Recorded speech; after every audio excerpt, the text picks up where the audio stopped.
There is a land where time does not pass, it settles. Where the sands of the desert carry within them ancient prayers.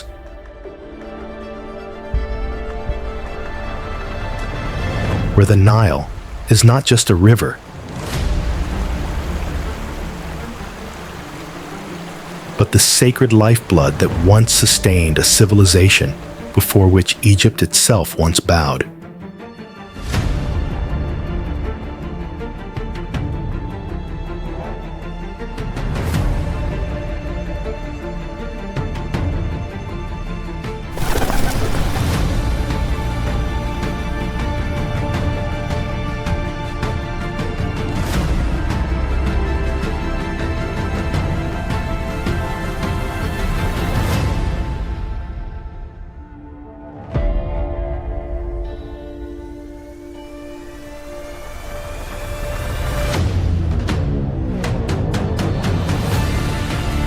This is Sudan, the land of the Black Pharaohs, of the warrior queens called Candace,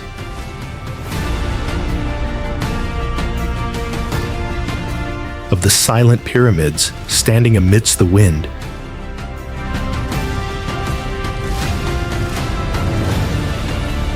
and the spirits still walking in the sands.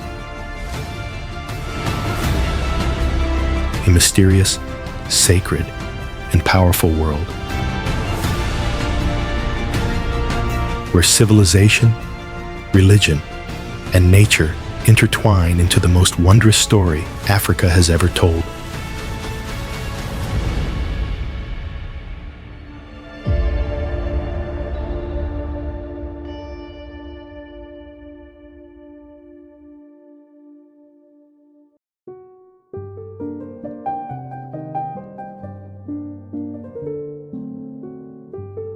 Amid the vast, burning sands of northern Sudan, where desert winds carry the scent of sun-baked stone and the horizon seems to melt under the heat, a surreal sight rises.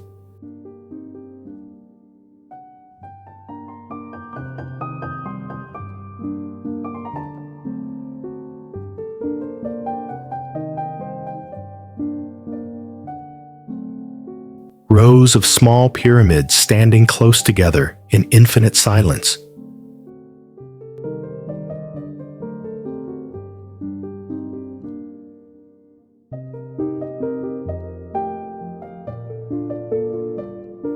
This is Meroë, the ancient heart of the kingdom of Kush, a brilliant civilization that once ruled the lower Nile Valley for over 1,000 years. Only to be buried by time, leaving behind proud monuments that still pierce the desert sky.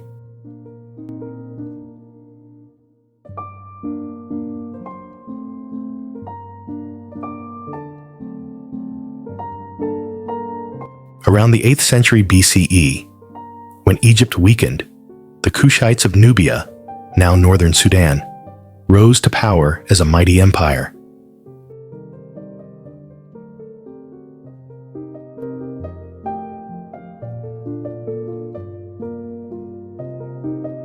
They conquered Egypt and founded the 25th dynasty, known in history as the Black Pharaohs.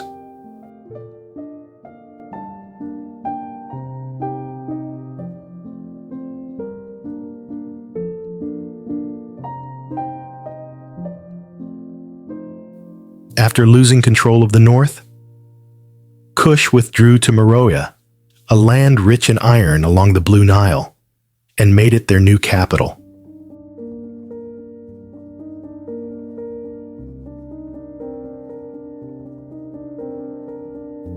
From the 4th century BCE to the 4th century CE, Meroë became a center of culture, religion, and metallurgy in ancient Africa. Unlike the colossal pyramids of Giza,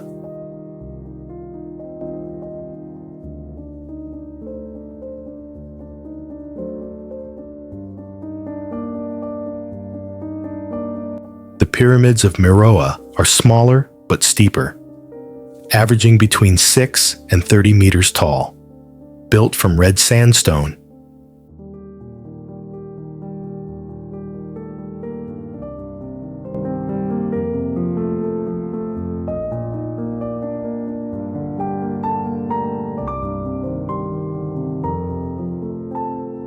Each pyramid was a royal tomb, with burial chambers below, and a small temple in front adorned with reliefs depicting offerings and images of deities such as Amun, Isis, and Anubis.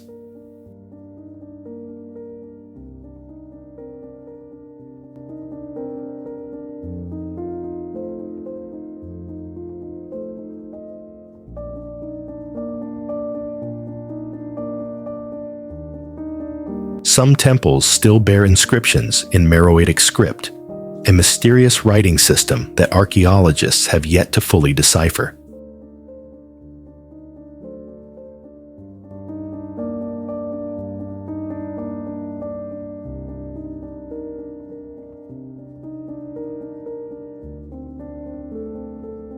The stone walls portray funerary rituals where souls were guided into the afterlife.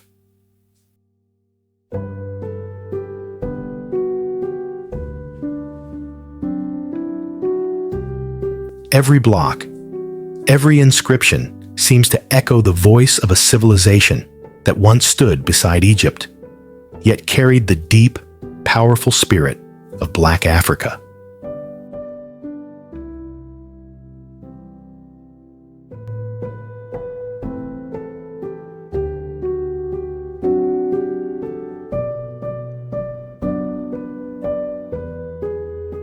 The religion of the Kushites was both influenced by Egypt and rooted in local belief. They worshipped Amun, the sun and creator god, but also revered the goddess of the Nile.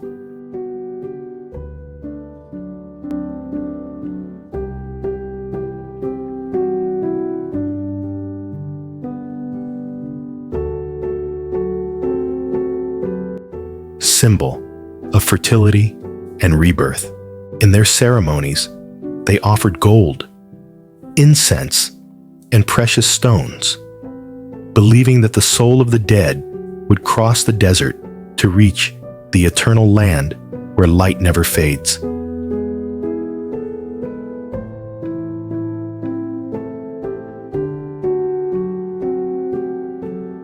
What makes Meroë particularly remarkable is the power women once held there.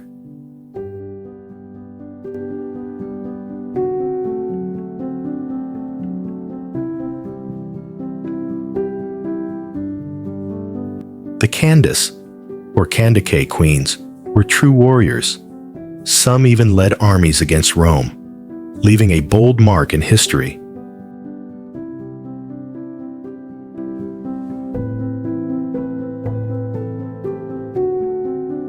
They too were buried in grand pyramids, symbols of the eternal strength and wisdom of women in Kushite culture.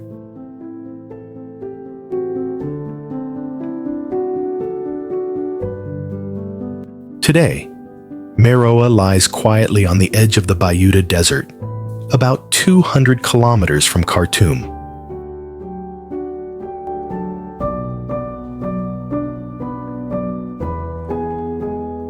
At dawn, the sun paints the sands and pyramids crimson, making the entire land glow like an ancient flame reignited.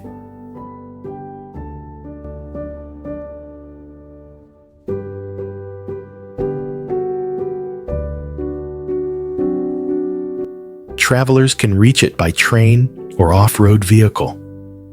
Pause beneath the shadow of the towers and listen to the wind whispering through the stones, as if the voices of ancestors were speaking across millennia.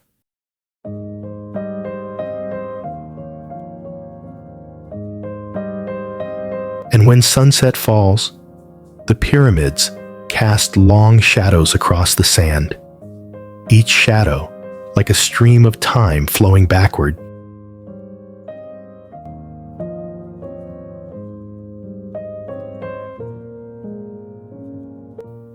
carrying you to an age when the black pharaohs still ruled, and people believed their souls would turn into stars in the Nubian sky.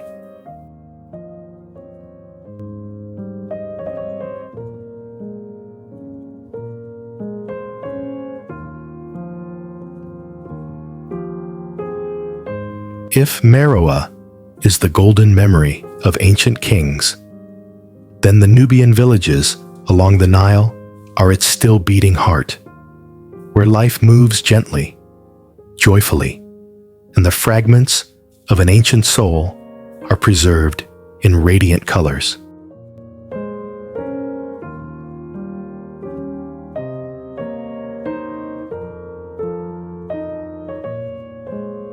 Amid the barren desert of northern Sudan, small houses painted in blue, soft pink, and saffron stand out like a living canvas, reflecting sunlight and river water, time and joy.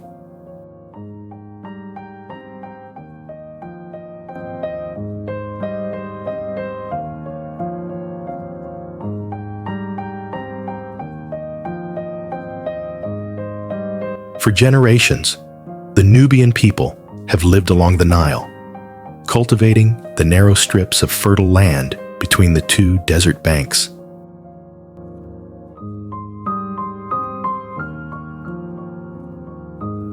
To them, the Nile is not only a source of water, but also a symbol of life, love.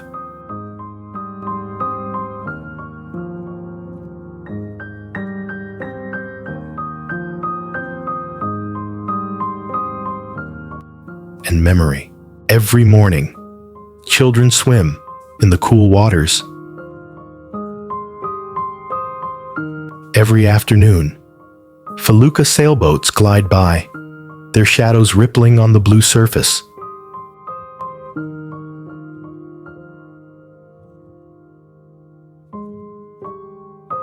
Here, people do not measure time by clocks. They measure it by the flow of the river.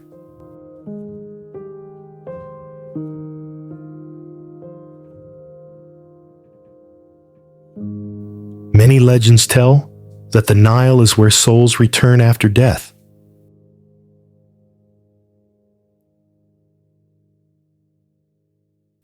Thus, the Nubians always live close to the river, believing that its waters carry their prayers to the afterworld.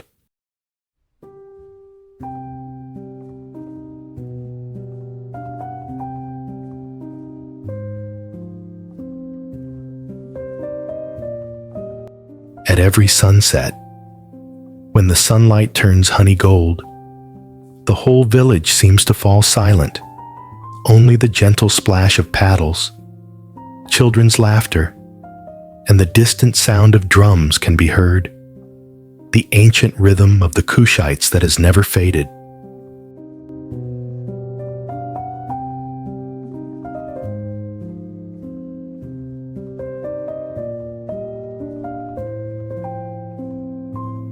Nubian houses are not tall, usually just one story, built from mud bricks mixed with straw, yet they are incredibly delicate.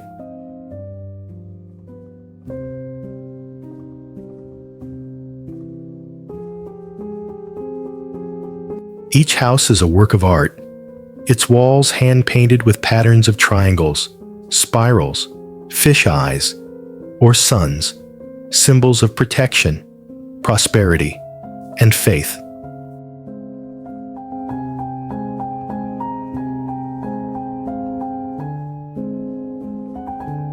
The roofs are often domed, a distinctive architectural style that keeps the interior cool under the blazing sun.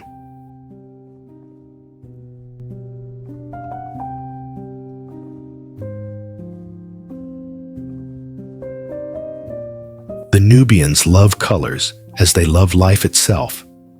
They believe every color has a soul. Blue stands for peace, yellow for sunshine and happiness.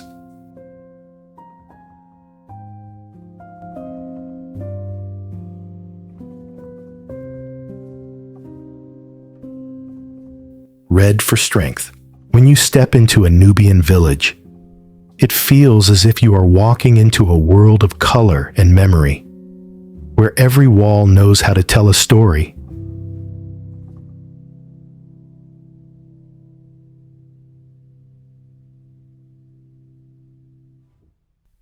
Music is the soul of the Nubian people.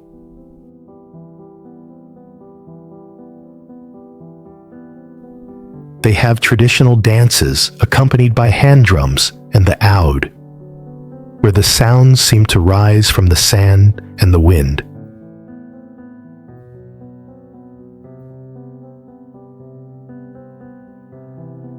During weddings and festivals, the village comes alive with drums, songs, and call and response singing.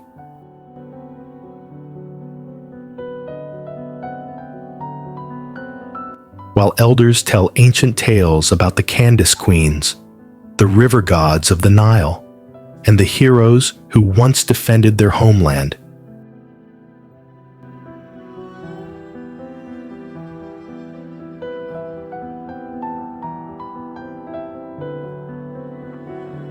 The Nubians are Muslim, but their faith is infused with native spirituality.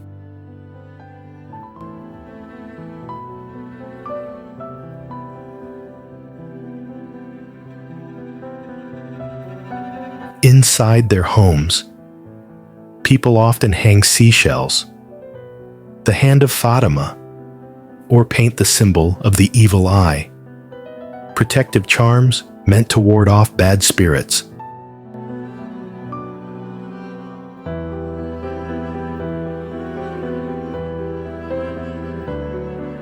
They believe that everything has a soul: the river, the stones, even the wind passing over their rooftops.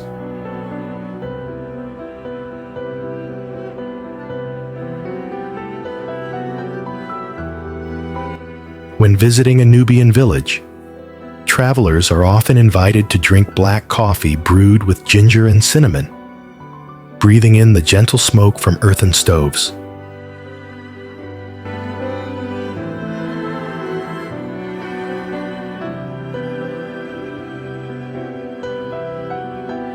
The host tells stories in a warm, deep voice, their eyes glowing when speaking of the past, of the time of Meroë, of those who left when the Aswan Dam was built, and the rising waters carried away so many memories.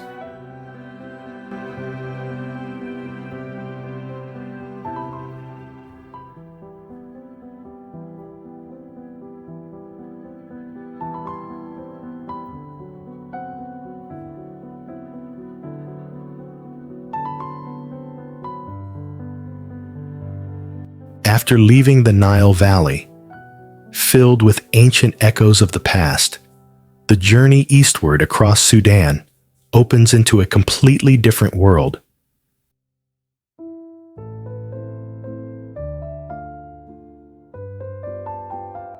Dunganab Bay and Mukawar Island, the hidden gem of the Red Sea.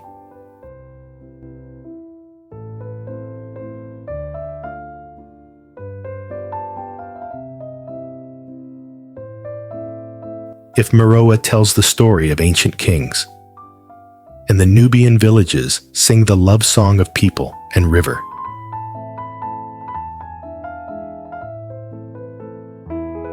Then Dunganab is the melody of sea, wind, and untamed life.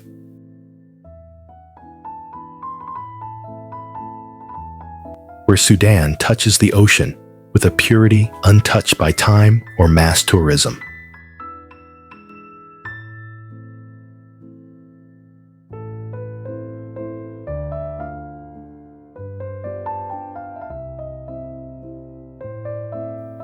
Dunganab Bay and Mukawar Island. About 130 kilometers north of Port Sudan lies the Dunganab Bay, Mukawar Island Marine National Park, recognized by UNESCO as a World Natural Heritage Site in 2016.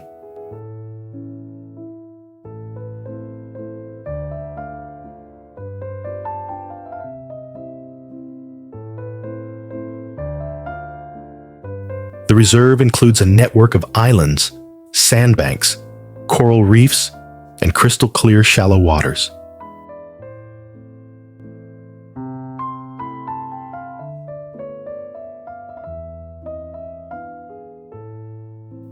Where the Sahara Desert meets the Red Sea in a miraculous encounter.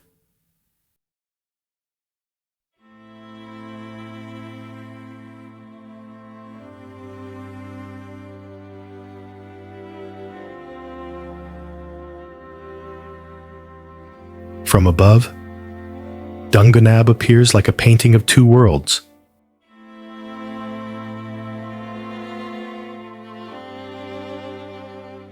To the west, golden sands and barren gray mountains.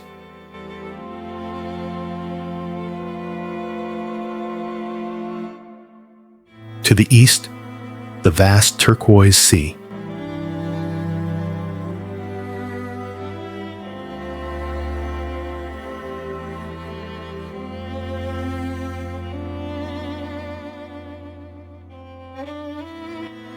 The boundary between them is only a slender, curving shoreline where the sea breeze caresses the dunes and seabirds glide down to feed.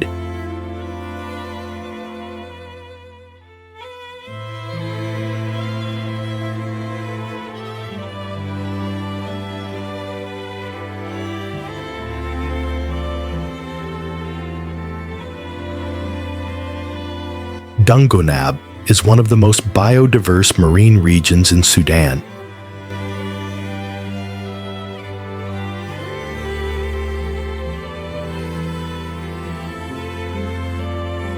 And one of the few remaining sanctuaries for the dugong, a gentle, giant sea mammal now facing extinction.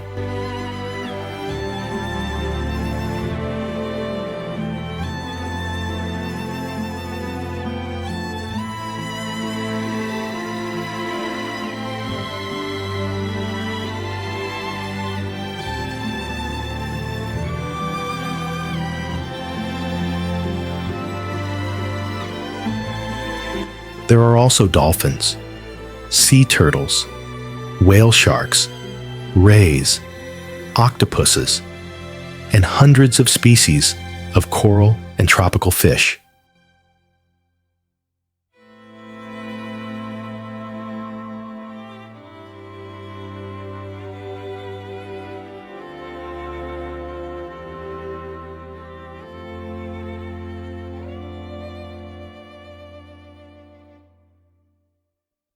Beneath the crystal-clear water, the coral reefs of Mukawar stretch out in dazzling colors of blue, red, purple, and orange.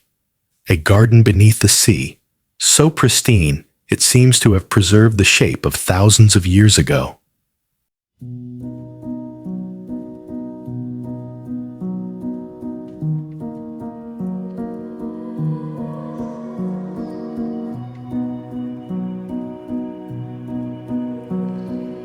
For those who love diving, Dunganab is an untouched paradise, serene, pure, and full of mystery.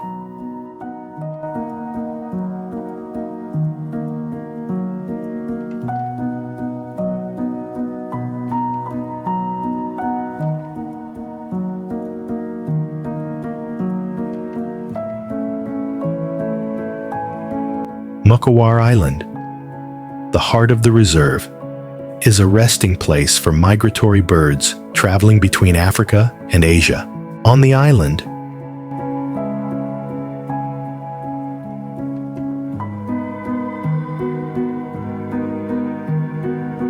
there are no luxury hotels, only a few small fishing villages belonging to the Beja people, who live simply by fishing and pearl farming.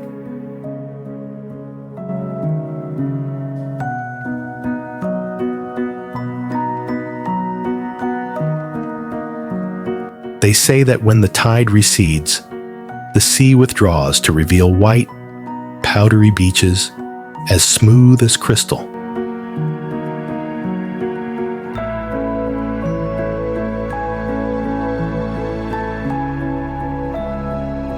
And and when the tide rises, sunlight breaks into millions of diamond-like shards upon the waves.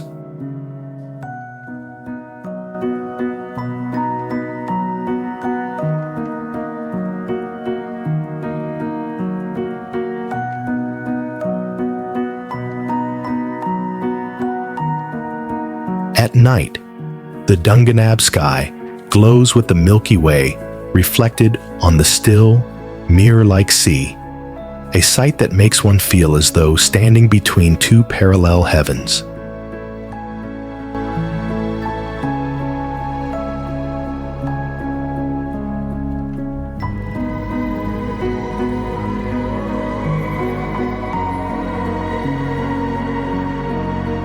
Here, one learns to listen to the sound of waves against stone, to the wind sweeping across the sand.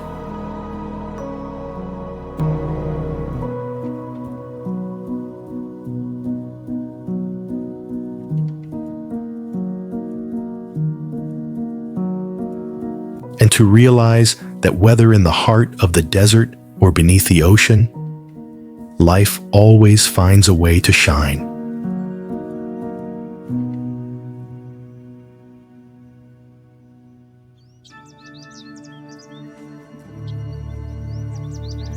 Dinder National Park, leaving the sunlit Red Sea coast behind. The journey continues southward, where the Dinder River winds like a green ribbon.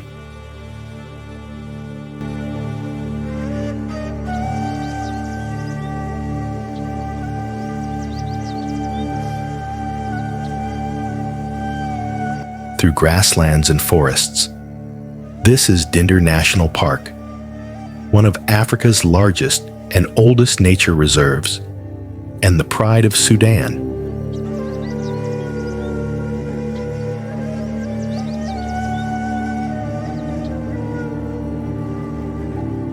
Located in southeastern Sudan near the Ethiopian border, about 400 kilometers from Khartoum, Dinder covers nearly 10,000 square kilometers.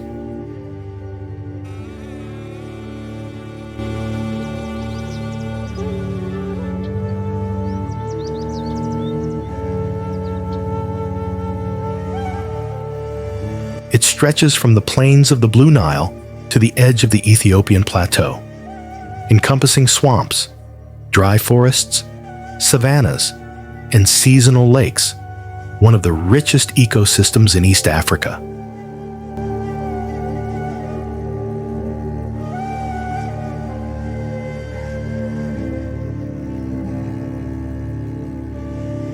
Established in 1935, Dinder was Sudan's first wildlife reserve and is now part of UNESCO's Biosphere Reserve Network.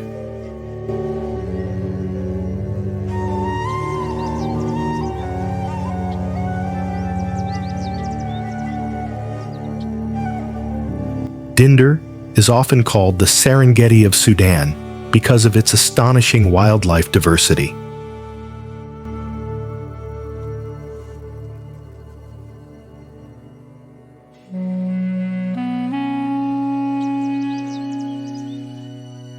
It is home to giraffes, antelopes, buffaloes, zebras, cheetahs, lions, hyenas, and leopards.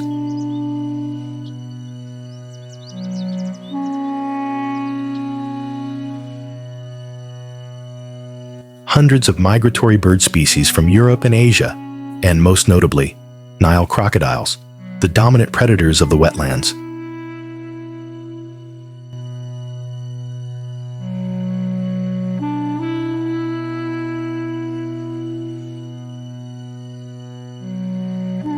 During the rainy season, June-October, when the Dinder River and its tributaries rise, the area transforms into a lush paradise.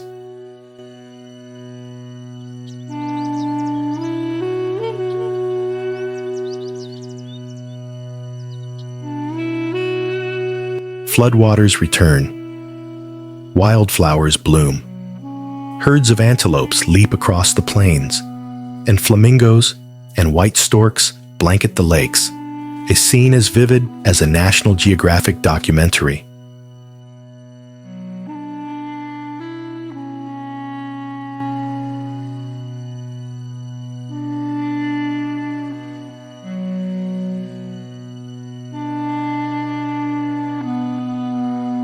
When the dry season arrives, November-April, the waters recede, revealing shallow basins known as mayas, the only remaining freshwater sources in the region, where countless animals gather.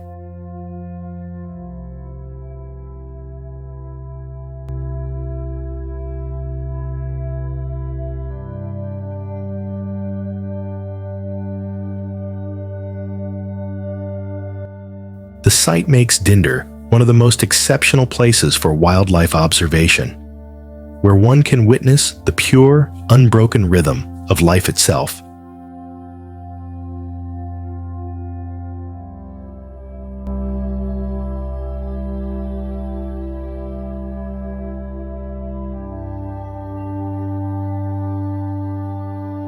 Dindar lies at the crossroads of two ecosystems, the tropical dry forest and the Sudan-Ethiopia savanna, with over 150 species of trees.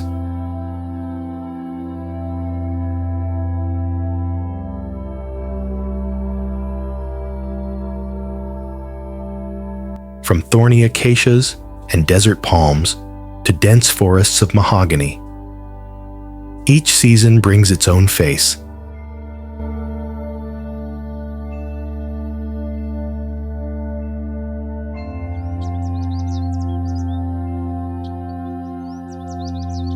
The rainy season, lush, cool, filled with birdsong. The dry season, golden, dusty, and with skies clear as glass.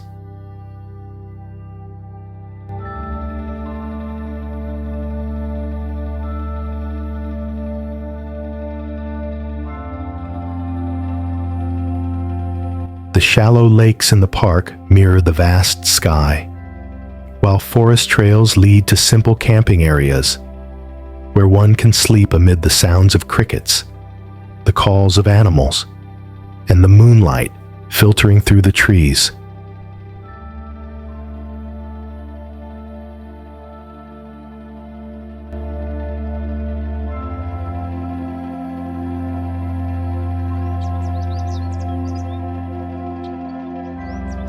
Around Dindar are small villages inhabited by the Ingasana, Gumus, and Hausa people, communities that have lived in harmony with nature for generations.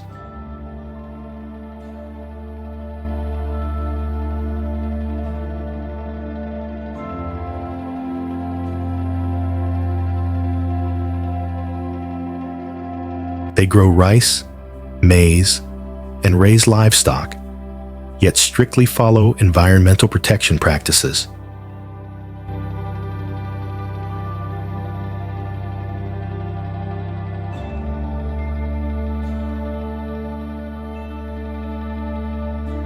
During festivals, they still sing traditional songs honoring the Dindar River, regarded as a sacred source of life.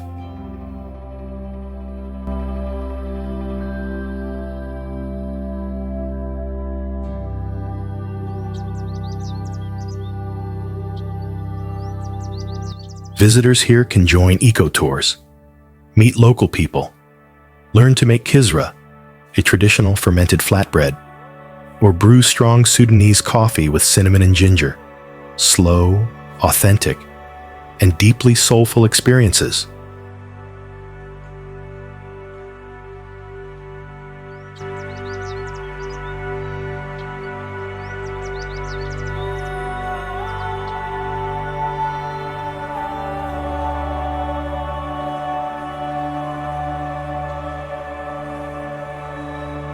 Jebel Mara Mountains, in western Sudan, where the Darfur Desert stretches endlessly with vast dunes and dry winds, lies a land that feels like stepping into another world. Jebel Mara, the green heart of the desert, a giant oasis in a sea of golden sand.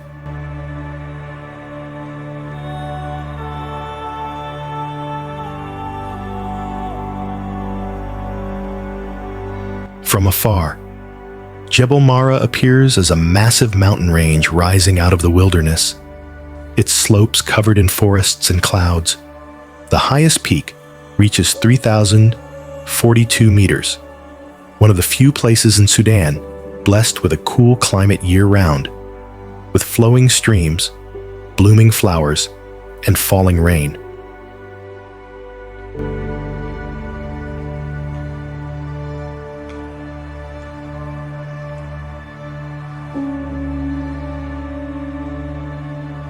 Jebel Mara is not merely a mountain range.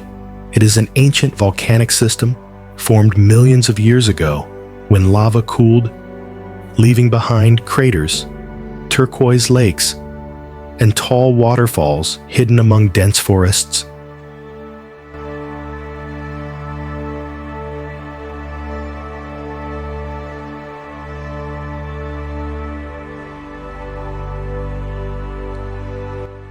At the center lies the Daraba crater, a breathtaking natural wonder.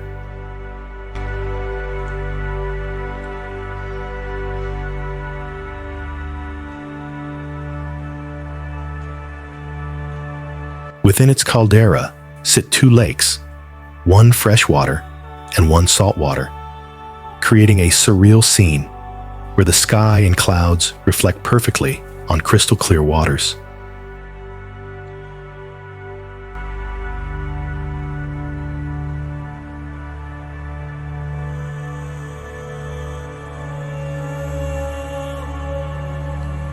Standing on the rim of Daraba, one feels as though gazing into the beating heart of the earth, tranquil, yet pulsing with life.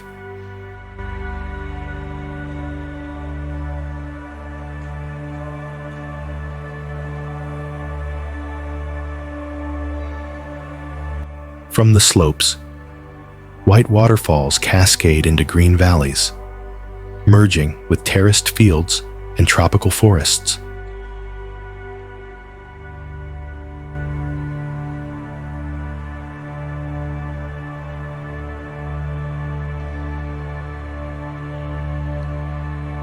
This scenery has earned Jebel Mara the title Paradise of Darfur, where just hours earlier you might have been walking through dry desert winds.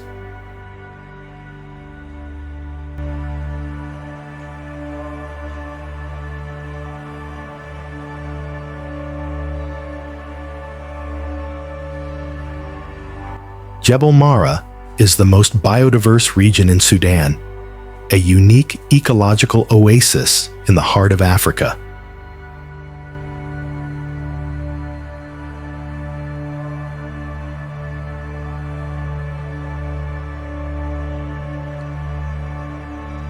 Over 200 plant species thrive here, many of them endemic, ranging from wildflowers, fruit trees, acacias, and tropical pines to dense cloud forests high above.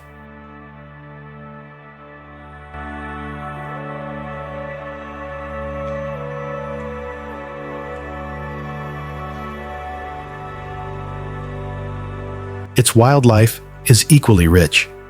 Antelopes, cheetahs, baboons, colobus monkeys, and over 100 bird species living around the lakes and forests.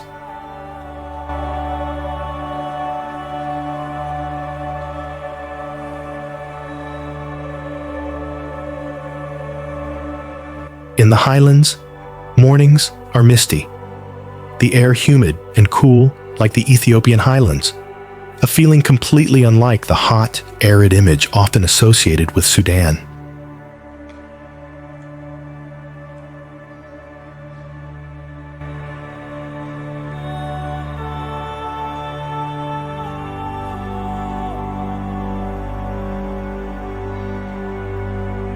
Around Jebel Mara live the Fur, Zaghawa, and Masalit tribes, the indigenous peoples of Darfur, with an ancient agricultural culture.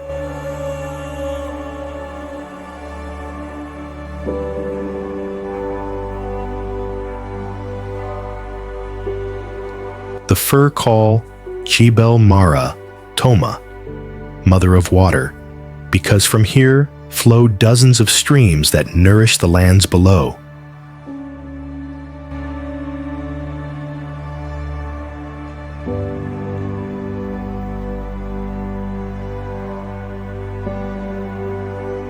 They cultivate rice, barley, coffee, and fruit on lush green terraces.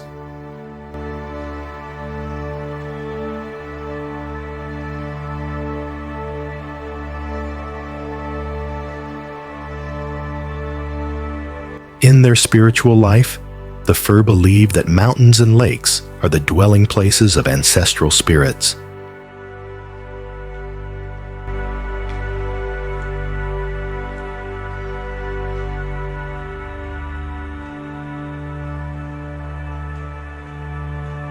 Each rainy season, they hold ceremonies of thanksgiving and fertility, with drum dances and ancient songs echoing through the valleys.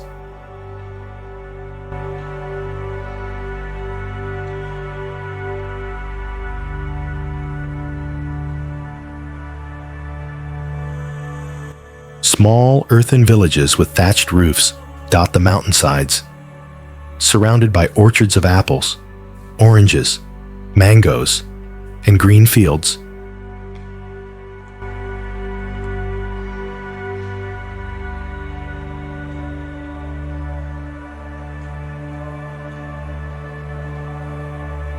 Here, time seems to slow, and peace covers everything like an ancient lullaby.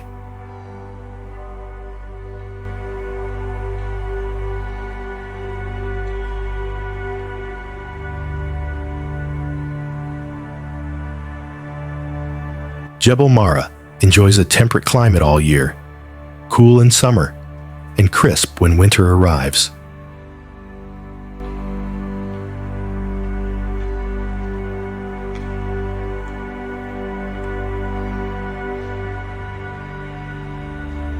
The best time to visit is from November to March, when wildflowers bloom on the slopes and waterfalls flow at their strongest.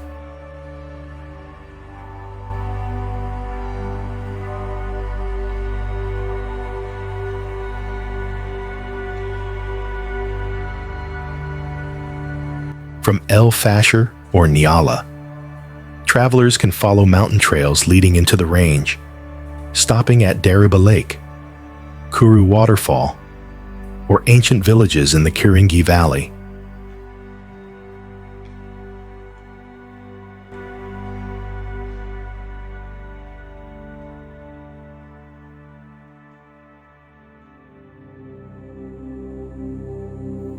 Adventurous visitors can trek to the crater rim, camp overnight, and watch the sunrise from over 3,000 meters above, where clouds and the sun meet.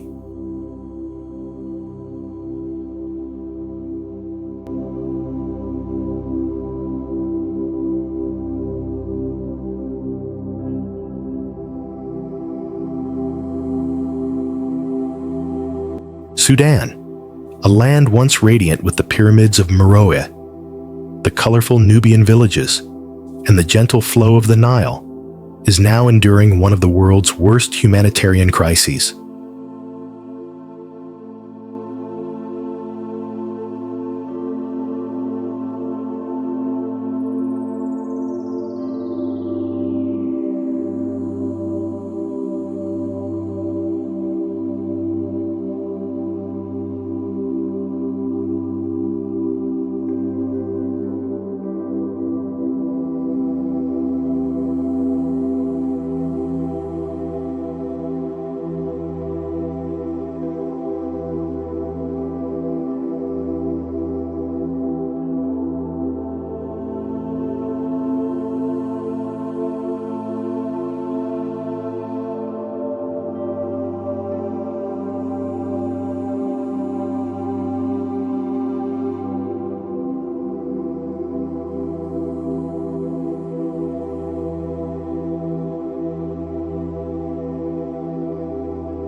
Since mid-2023, the conflict between the Sudanese Armed Forces, SAF, and the Rapid Support Forces, RSF, has shown no signs of stopping.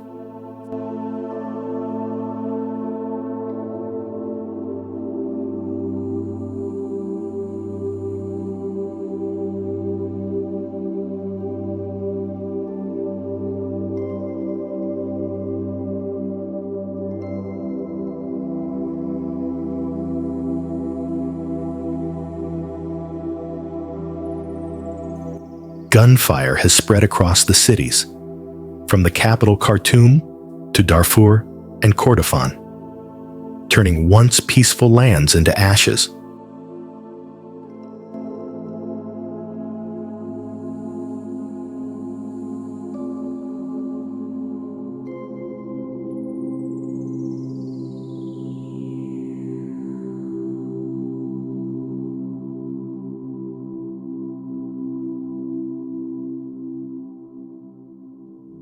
According to United Nations statistics, by mid-2025, more than 30 million people, over half of Sudan's population, are in urgent need of humanitarian aid, and at least 12.6 million have been forced to flee their homes in search of refuge.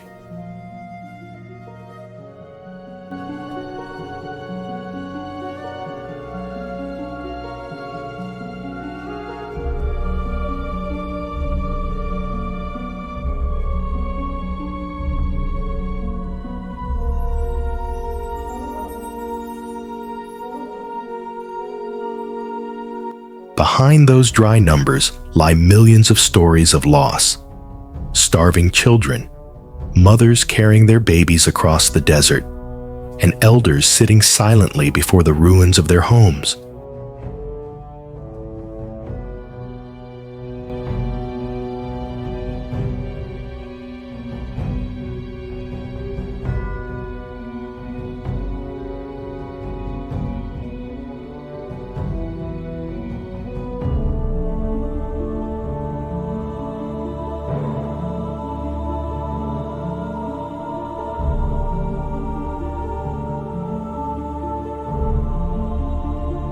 In regions such as Darfur, thousands of civilians have been killed in ethnically targeted attacks.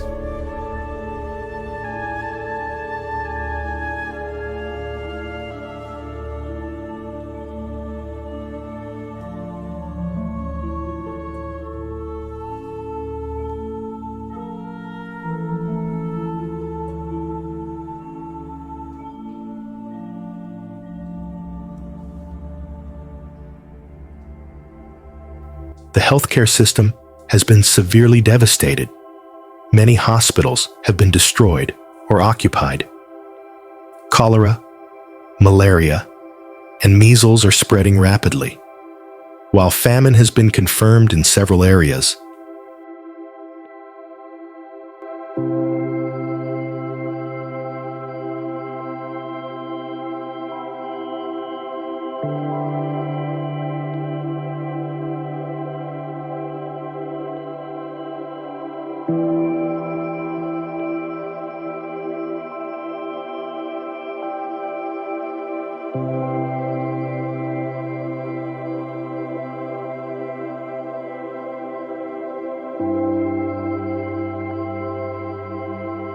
Food prices have soared, and millions of people no longer have enough to eat each day. Amid this devastation,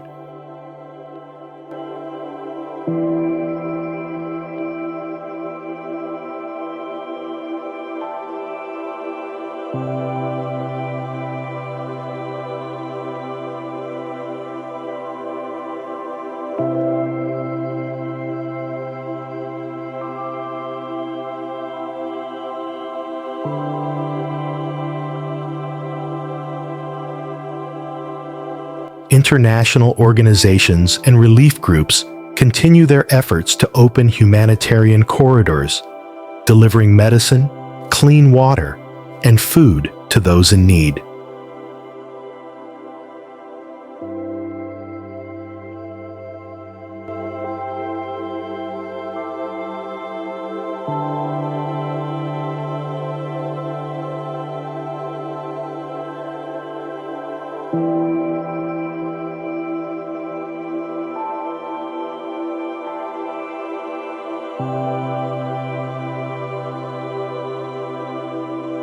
Yet the fighting makes access perilous and extremely difficult.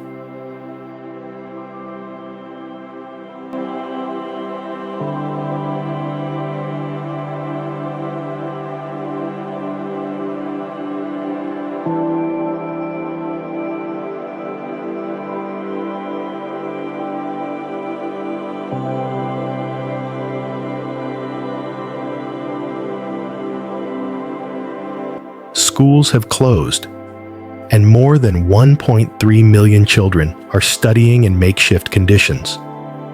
Many have never truly known what childhood means.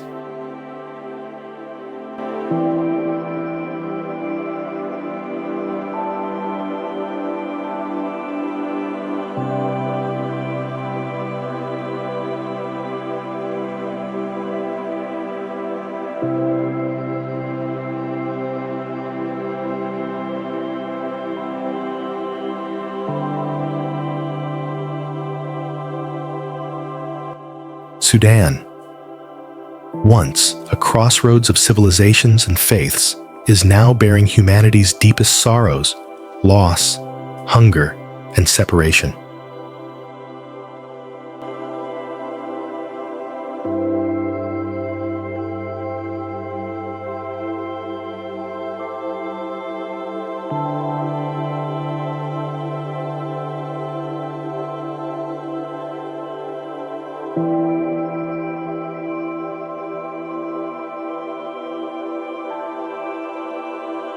The world continues to watch, to pray, to hope that amid this destruction, a green shoot of life will rise again, just as the Nile, though often buried by sand, always finds its way to the sea.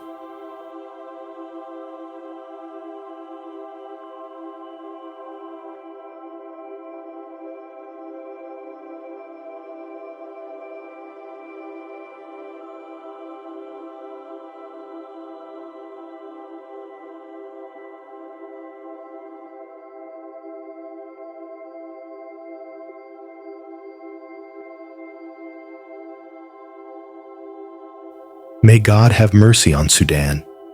May this land find peace again. May its people live, love, and smile under one sky, free from the sound of gunfire